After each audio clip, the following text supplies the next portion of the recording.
They just killed people for no apparent reason except to determine how they would react when being killed.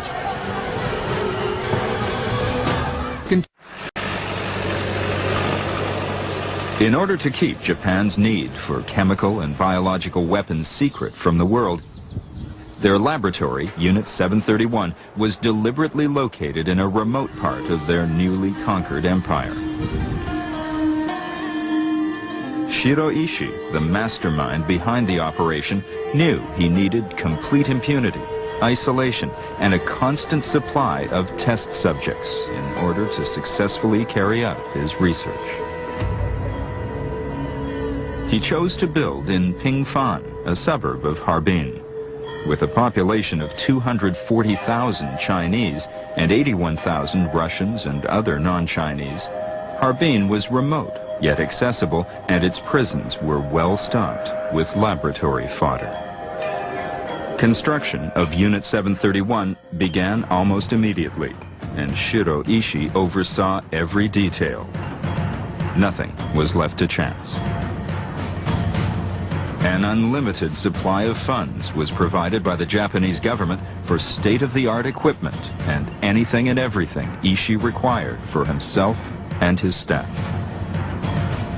There was a huge building that was called the administrative building.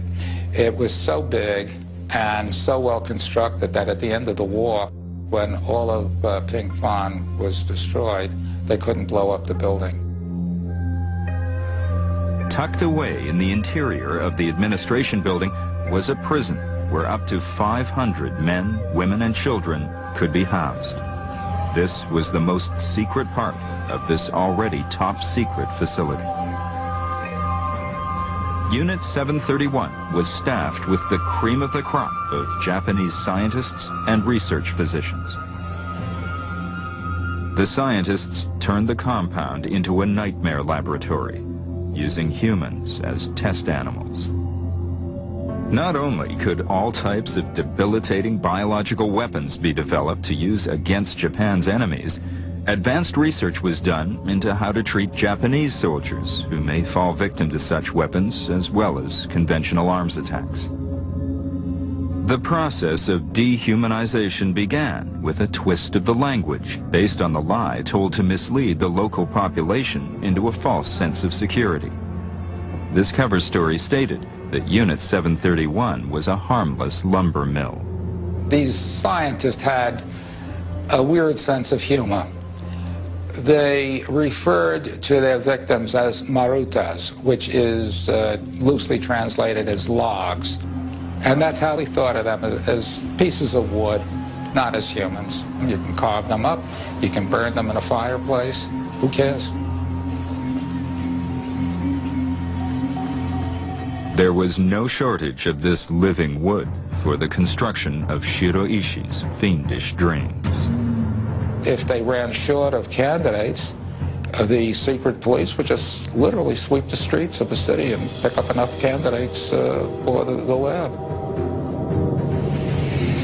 They would be placed on a one-way train ride to Unit 731.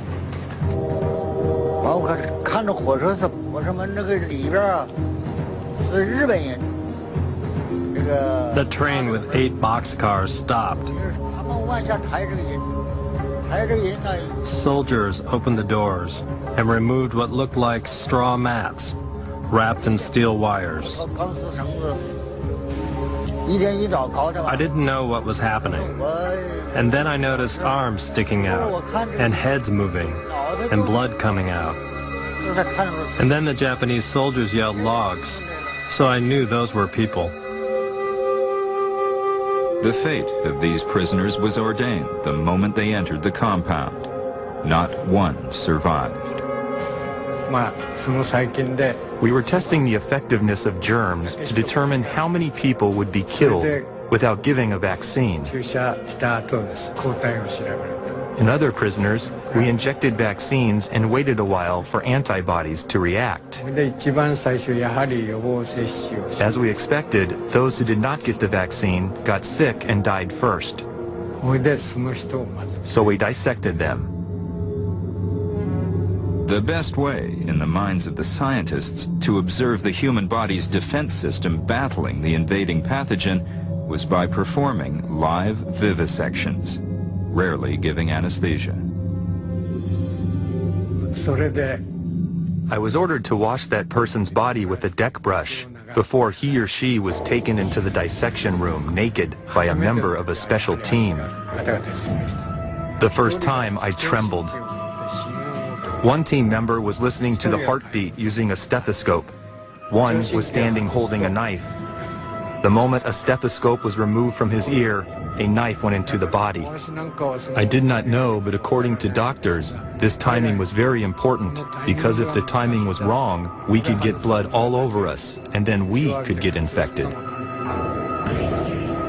Not only were the prisoners deliberately infected with deadly diseases and dissected alive, they were also used for many more dramatic tests.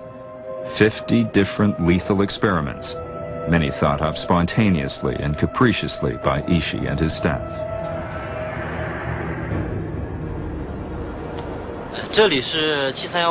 This place was Unit 731's Frostbite Experiment Lab, built in 1943.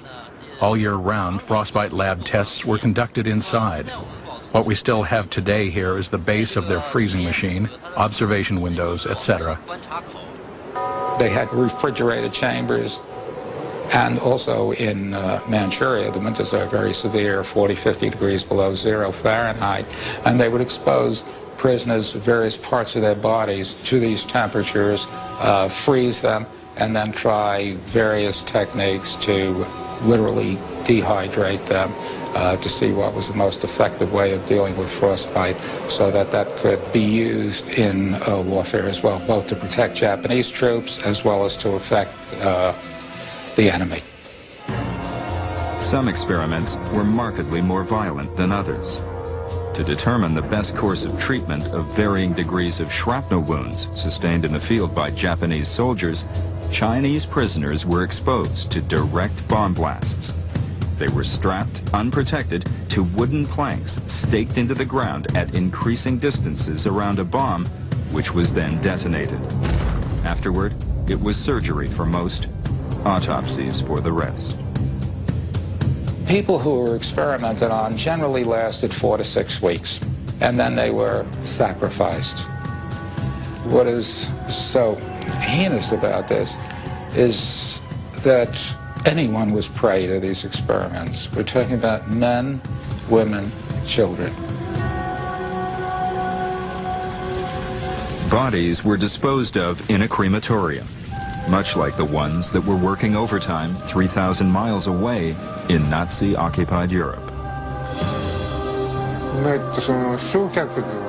There were always 2,000 or 3,000 logs prepared. There were 2 burning places, and they were always burning dead bodies. I imagine they died because of the research. Like their counterparts in the Nazi death camps, the dedicated Japanese who toiled away at Unit 731 believed that they too were only following orders, orders that came from the ultimate authority. They were serving the emperor, they were serving their country. That's all they were interested in. The fact that people were being killed in these experiments meant nothing to them. And Shiro Ishii had plans that spread far beyond the walls of his compound. He planned to create weapons that could reach as far as the United States, and he began to use the surrounding countryside as a laboratory. They not only worked on humans in laboratories, but when they developed what they believed were prototypes for weapons of the future, they field tested them on cities and villages throughout China. Hundreds of thousands of people were affected by these field tests. Many tens of thousands were killed in these field tests. Many other uncountable numbers became ill.